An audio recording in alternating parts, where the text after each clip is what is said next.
I had been dodging the "when are you getting married" question at every turn, especially from my friends who had all settled down ages ago. Laura's birthday bash was no exception. The moment I walked into her place, I knew I was in for a night of good-natured ribbing and maybe a few setups. Laura greeted me at the door with a sly smile. "Girl, you're the last free spirit among us. Not for long if I have my way," she teased, handing me a glass of wine. Inside, the room buzzed with our usual crowd, loud and lively. Laura had a knack for throwing great parties, and tonight was no different.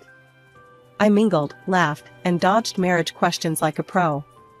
Then Laura pulled me aside, a mischievous glint in her eye. "Listen, I've got someone I want you to meet. Tom, he's a friend of Mike's. Trust me, okay?" She didn't wait for my answer, just dragged me across the room to where a guy was standing by the window, looking out. Tom turned as we approached.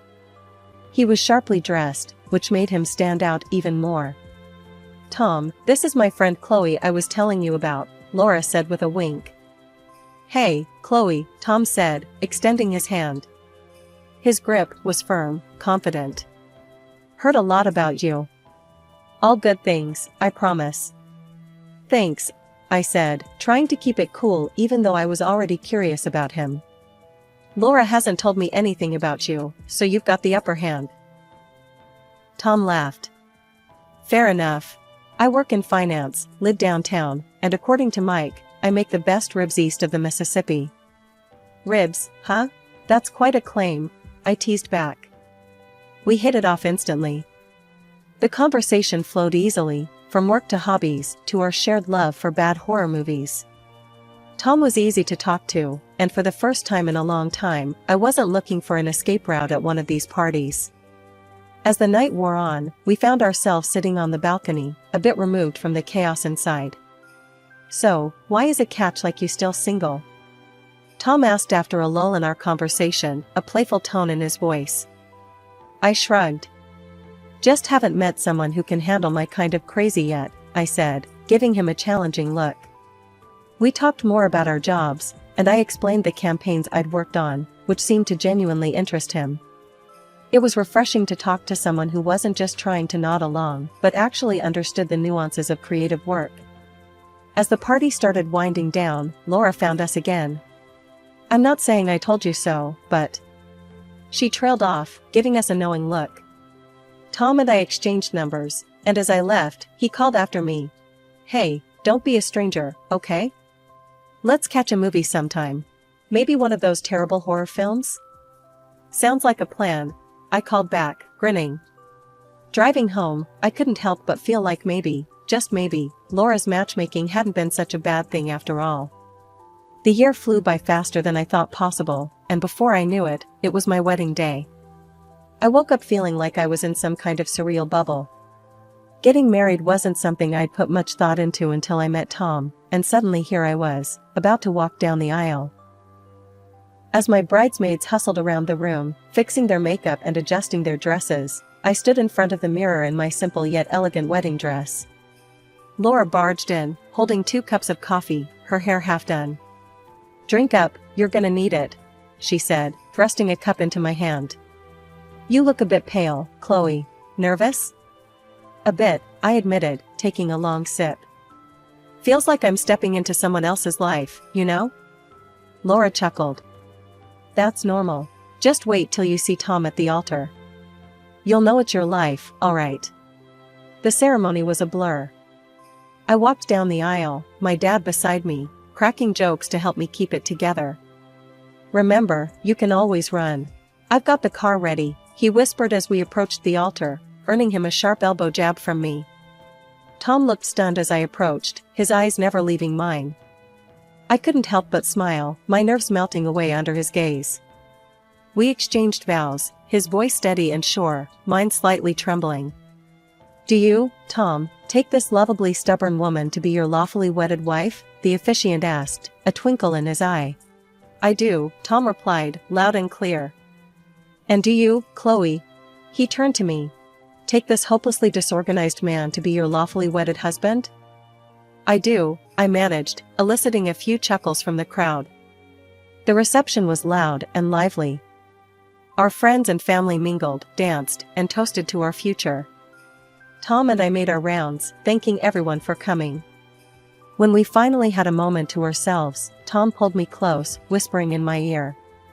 "See? Not so bad, marrying me, right?" "Not yet," I teased. "Ask me again after the honeymoon." We both laughed, and he kissed me, the kind of kiss that made me forget we had an audience. As the night drew on, Tom's mom, Marilyn, came over, her eyes a bit teary. "I'm so happy for you too. Really, I am," she said, pulling me into a hug. It felt warm, genuine. "Thank you," I said, surprised by the sudden emotion. "I'm really glad to be part of your family." She smiled, then held my hands in hers. "Take care of my boy, will you? He needs someone tough like you." As the night ended, we drove off to our honeymoon, the car decorated with cans, and a "just married" sign fluttering in the breeze. The future was uncertain, but I was ready to face it, as long as it was with Tom. After the whirlwind of the wedding, reality crashed back when Tom and I started talking about our living situation. He had set his sights on a swanky apartment in one of the city's most elite complexes. "Chloe, you should see this place," he gushed one evening as we browsed listings. "Top floor, killer view, and a balcony that's practically another room." I scrolled through the photos on the tablet, my eyebrows climbing higher with each swipe.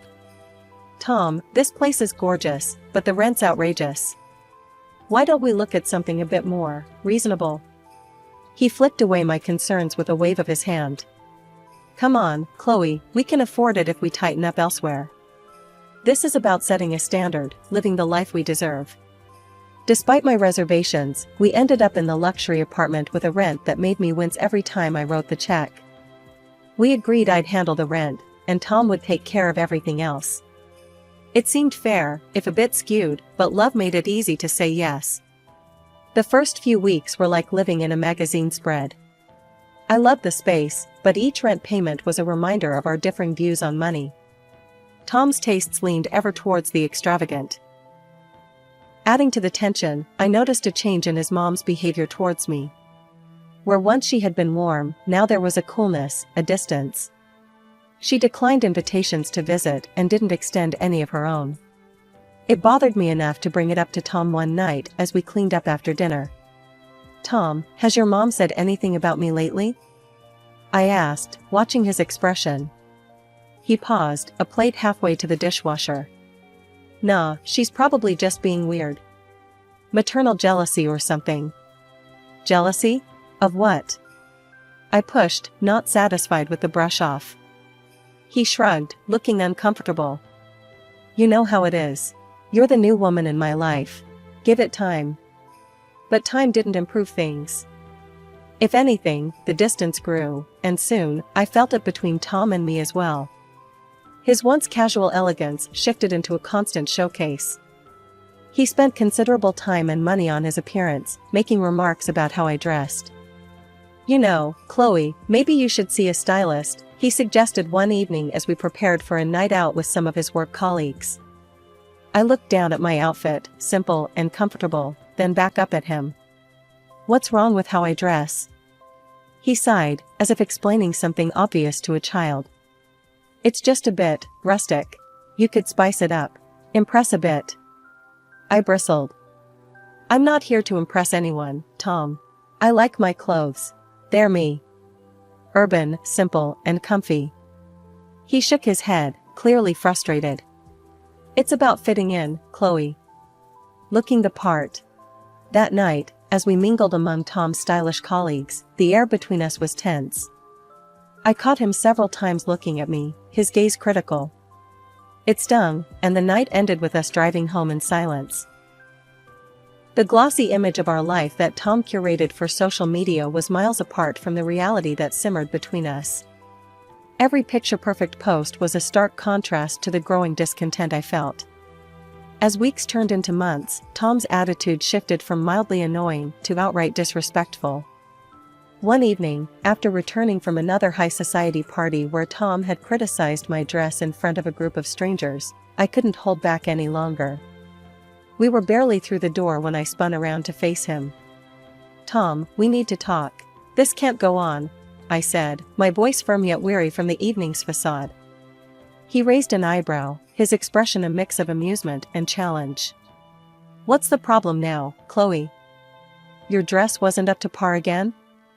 I clenched my fists, trying to keep my composure. It's not just the dress. It's everything. You belittle me, in public and at home. You critique everything I do, from how I dress to the gifts I give you. Why? Tom chuckled, a sound that grated on my nerves. Chloe, you just don't get it, do you? We're not in your little quaint world anymore. We're playing in the big leagues now. You need to step up or step aside. Maybe you should just embrace being a housewife, like my mother did. The suggestion stung, the arrogance in his voice making my blood boil. A housewife? Really, Tom? And who's going to pay for this lavish lifestyle? You want me to stop working, but who will cover the rent for this palace you've chosen? He paused, momentarily caught off guard by my rebuttal. Well, I mean, we would figure it out. Figure it out? Just like you've figured out how to spend money on every luxury except the things that matter? You're more concerned with looking rich than actually being a partner in this marriage. I shot back. Tom's face hardened. You just don't understand the importance of appearances, Chloe. If you did, you'd spend more time at the spa, or maybe get some work done. Look around, everyone in our circle does it. I'm not everyone. And I'm not wasting money on spas or plastic surgery just to fit into your circle, I argued, my frustration reaching its peak. The conversation ended there, but the tension lingered like a thick fog. Over the next few weeks, Tom's obsession with maintaining a facade of wealth escalated. One Saturday, as we walked through the underground parking lot filled with high-end cars, Tom stopped to pose in front of a particularly flashy model. Here, take a picture, he commanded, handing me his phone. I took the phone, snapping the photo as he posed with a practiced smile. Going to caption this one about how hard work pays off? I asked dryly. Exactly, he replied, not catching the sarcasm. It's all about the image, Chloe. That's what gets you places. Tom was living for the approval of his followers, while I was just looking for sincerity in our marriage.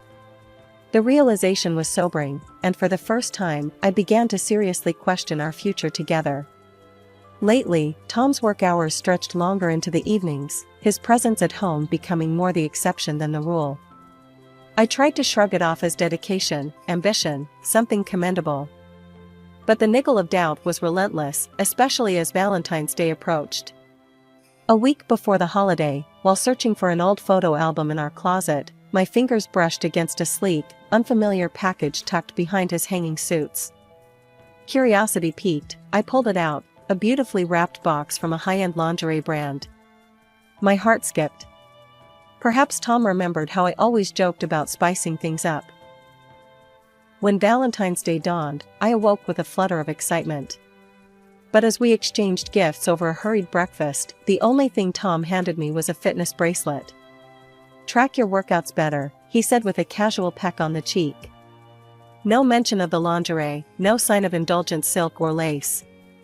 By the time he left for work, the lingerie had disappeared from its hiding spot. My mind raced with possibilities, none pleasant. Was there someone else?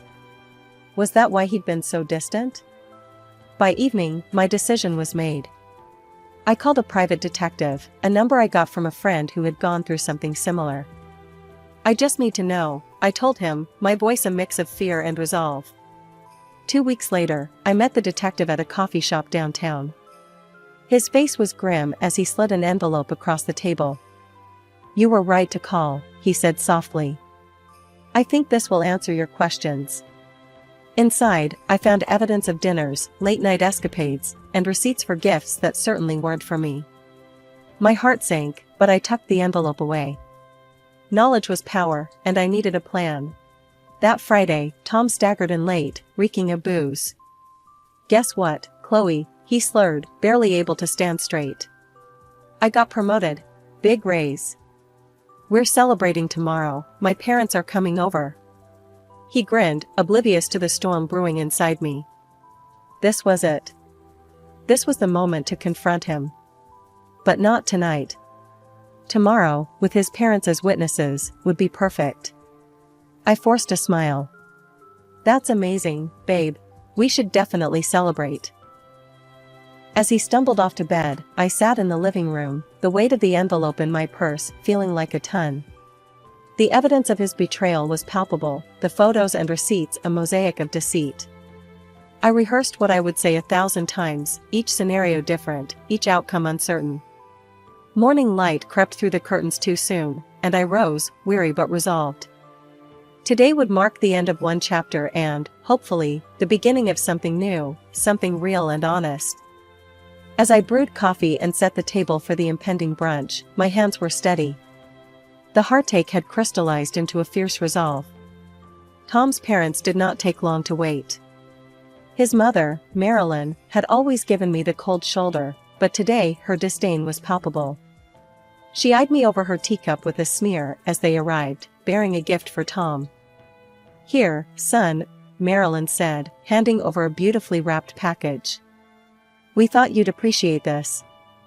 Tom unwrapped the gift, a sleek notebook embossed with his initials in gold. "Wow, this is classy. Thanks, Mom, Dad, you guys really know what I like," he beamed, clearly pleased. The atmosphere was strained as we sat down.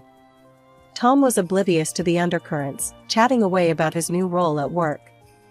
I could barely keep my composure, knowing what was coming. As the small talk ebbed, I saw my opening.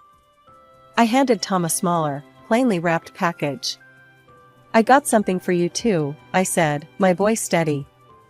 He weighed it in his hand, his smirk telling me he expected something substantial.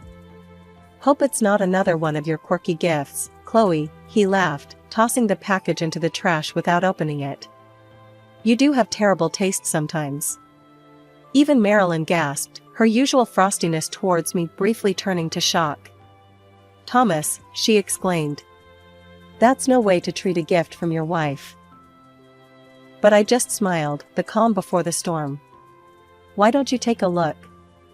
I think you'll find it's quite fitting."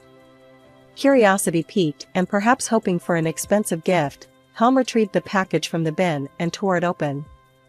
The room fell silent as he unfolded the contents, photographs and receipts, the evidence of his infidelity laid bare. His father, George, peered over, his expression turning from confusion to anger. "Tom, what is this? Explain yourself." Tom's eyes darted around, seeking an ally, but finding none. It's not what it looks like," he began, but the receipts in his hand told a different story. "It's exactly what it looks like," I said quietly, the weight of months of deception lifting from my shoulders. "Tom has been cheating on me. These photos and receipts are proof of that." Marilyn, ever the matriarch, took charge, her voice icy. "We need to discuss this. Now." Tom tried to defend himself, his words a jumble of excuses and blame. "Chloe never understood me. She didn't give me what I needed. It's not all my fault." Marilyn turned to me, her eyes softer than I had ever seen. "Chloe, I'm so sorry. I didn't know this was happening. You don't deserve this. We will support whatever decision you make." The words were surreal, coming from her. "Thank you," I managed. "I think it's clear what needs to happen. We need to get a divorce." The room was heavy with disappointment and betrayal as Tom's parents digested the news. George spoke up, his voice heavy. "Son, you've not only dishonored your wife, but disgraced us as well." "I need some time," I said, my voice firm despite the chaos. "I'll be in the bedroom packing some things." Each item I placed in the suitcase felt like I was closing a chapter of my life, one filled with deceit and misplaced trust. When I was almost done, I stood at the threshold of the bedroom, suitcase in hand, and addressed everyone still gathered in the living room. "From today, Tom will be responsible for the rent of these apartments, not me," I declared, my voice echoing with a mixture of relief and resolve. Tom's face turned ashen, his earlier bravado evaporating in the face of reality. Marilyn looked at him with widened eyes. "You haven't been paying the rent, Thomas?" Before he could respond, I cut in.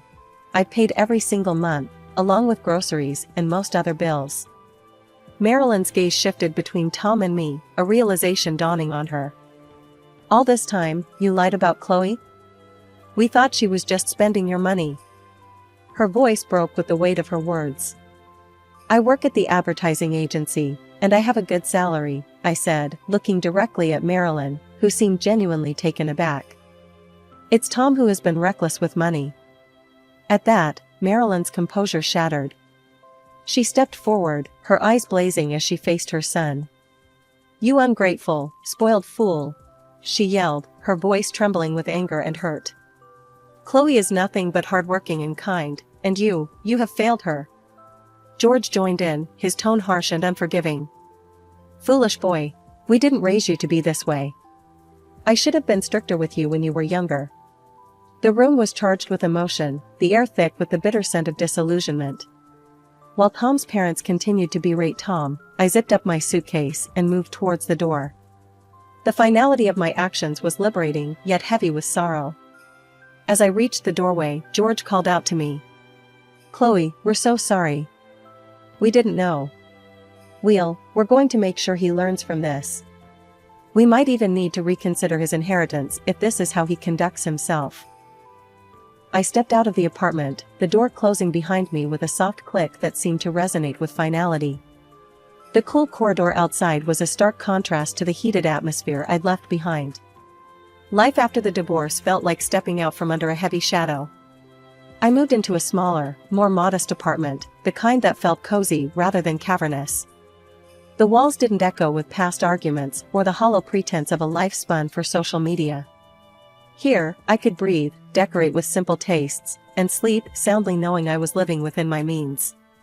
Since the split, I received monetary compensation from Tom and his mistress, a bitter reminder of their deceit that somehow felt like cold comfort. It was money I used judiciously, saving for a future that was all mine to shape. At work, I threw myself into new projects, earning a well-deserved promotion that came with a better office with a view of the city skyline that felt earned, not purchased. Despite everything, life settled into a rhythm that was quietly fulfilling. One quiet Saturday, as I was watering my plants, a new hobby that filled my home with greenery and life, my phone rang. It was Marilyn, Tom's mother. Our relationship had shifted surprisingly since the divorce, bound strangely by the shared betrayal of the man we both thought we knew. Chloe, dear, how are you? Her voice was warm, a stark contrast to the chill it used to carry. Hi, Marilyn. I'm good, thanks. Just enjoying a quiet weekend. How about you? There was a sigh, a rustle of papers. Marilyn was always more comfortable multitasking. It's been hard, but Tom's learned a lot of hard lessons lately. His mistress left him after she realized the lifestyle he promised was just a facade. I wasn't surprised. People show their true colors in tough times. I hope he finds his way back to something real. Yes, I hope so too, she agreed. Chloe, would you want to meet for coffee sometime? I'd love to keep in touch. We started meeting occasionally, finding common ground over cups of steaming coffee. Marilyn shared tales of her gardening club, and I talked about my latest projects at work. It was strangely healing, building something new from the ruins of something so broken. As I moved forward, my goals became clearer. I was saving up, hoping to buy my own place outright. The dream of a mortgage, a place truly mine, was close enough to make my heart race with excitement and fear all at once. On one such coffee date, as autumn painted the city in hues of orange and gold, Marilyn and I sat in a quaint cafe, its windows fogged slightly by the crisp air. You've done well for yourself, Chloe, Marilyn said, stirring her coffee thoughtfully. You're really an inspiration. I'm just living my life, Marilyn. No need to impress anyone but myself now, I replied, taking a sip of my latte. That's exactly why you're inspiring. After everything, you're still you. Just happier, stronger. I thought about her words. Stronger, yes. Happier, definitely. The freedom to be myself, to build a life not defined by someone else's standards, was liberating. As we chatted about mundane things, the future felt less daunting. I wasn't just surviving, I was thriving, fueled by my own accomplishments and the simple pleasures of a life lived authentically.